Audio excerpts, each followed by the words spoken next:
Tous les petits villages du monde possèdent leurs secrets, leurs choses inavouables, le squelette dans le placard. Appelez ça comme vous voulez, mais celui de notre histoire concernera un vieux cirque, laissé là à l'abandon par les propriétaires. Bien sûr, personne n'ose l'approcher. D'après eux, cela n'est pas de la peur, mais simplement que les propriétaires pourraient venir réclamer leur dû, et qu'ils n'osent pas avoir de problème avec cet homme qui avait été jugé très dangereux et très facilement colérique envers autrui. Mais un jour, un jeune curieux décida de briser l'interdit et alla y faire un petit tour. On ne sait jamais, les objets rétro de nos jours sont tellement à la mode. Pourquoi pas une petite babiole, un distributeur de tickets ou autre chose, n'importe quoi qui pourrait lui rapporter gros. Il décida donc d'y aller en pleine soirée, pas pour se donner du frisson bien sûr, mais afin d'être sûr que personne ne le remarque, comme tout le monde dans son village. Il savait exactement où le cirque était placé, perdu quelque part dans les bois, non loin d'ici. Mais de par lui-même, il n'avait jamais eu la curiosité d'y aller. Il ne savait pas vraiment à quoi cela ressemblait. Cela faisait plusieurs semaines qu'il s'imaginait un vieux chapiteau déchiré de partout, quelques caravanes abandonnées, certainement recouvertes par la végétation, ou même dans le pire des cas, des carcasses d'animaux morts qui auraient été abandonnés par les propriétaires, de peur de ne pas pouvoir les revendre. Mais à sa grande surprise, en arrivant sur place, il ne trouva rien de cela. Un simple chapiteau, avec quelques caravanes autour, mais tout l'ensemble donnait l'impression d'avoir été abandonné il y a à peine quelques jours. Les véhicules étaient propres, le chapiteau était dans un excellent état, et plusieurs restes d'emballage de gâteaux et autres paquets de pop-corn gisaient encore le sol, comme si une représentation venait d'y être faite il y a peu de temps. Le jeune homme pensa donc à des squatteurs, ou à des gens qui se permettaient de faire des urbex sans demander la permission à la ville. Il avança donc prudemment et jeta un rapide coup d'œil dans le chapiteau avant d'y entrer. Ne voyant personne à l'intérieur, il décida d'y faire un petit tour. Il resta quand même sur ses gardes. Après tout, le nouveau propriétaire de ces lieux, officiel ou non, pourrait bien faire son arrivée à n'importe quel moment. Il passa rapidement un tour dans les gradins, sans rien y trouver malheureusement.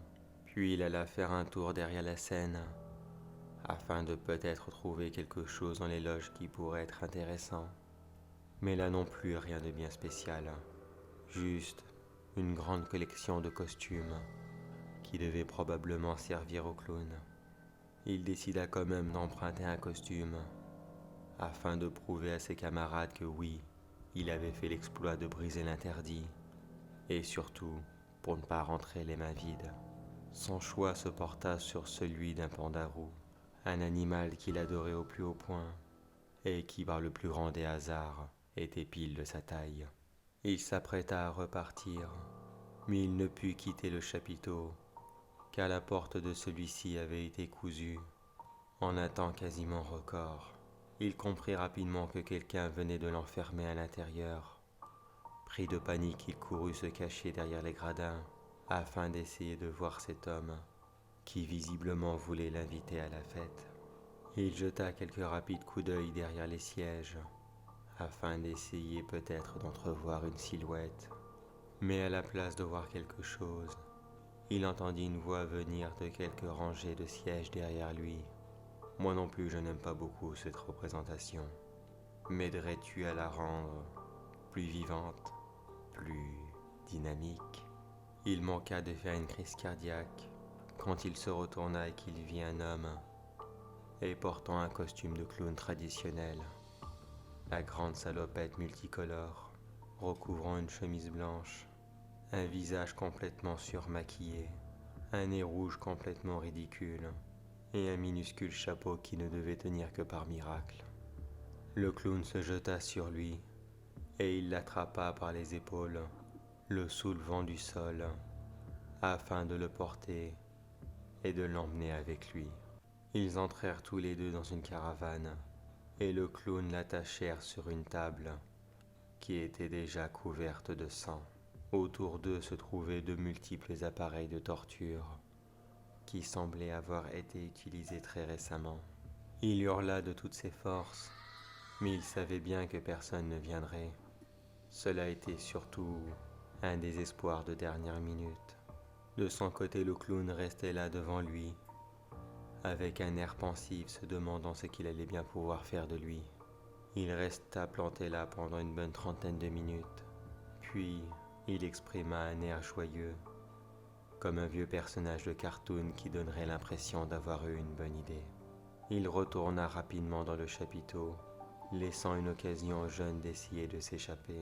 Mais il avait beau essayer de se débattre, le clown l'avait solidement attaché. Quand celui-ci rentra, il tenait dans sa main le costume de Pandarou que le jeune avait laissé tomber durant sa fuite.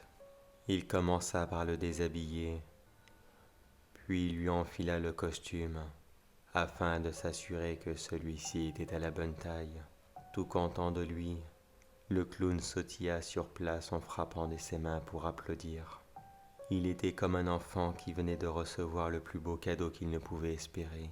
Puis il attrapa un fil et une aiguille, puis il commença à coudre le costume, à même sur la peau du jeune homme, bloquant ainsi ses bras et ses jambes.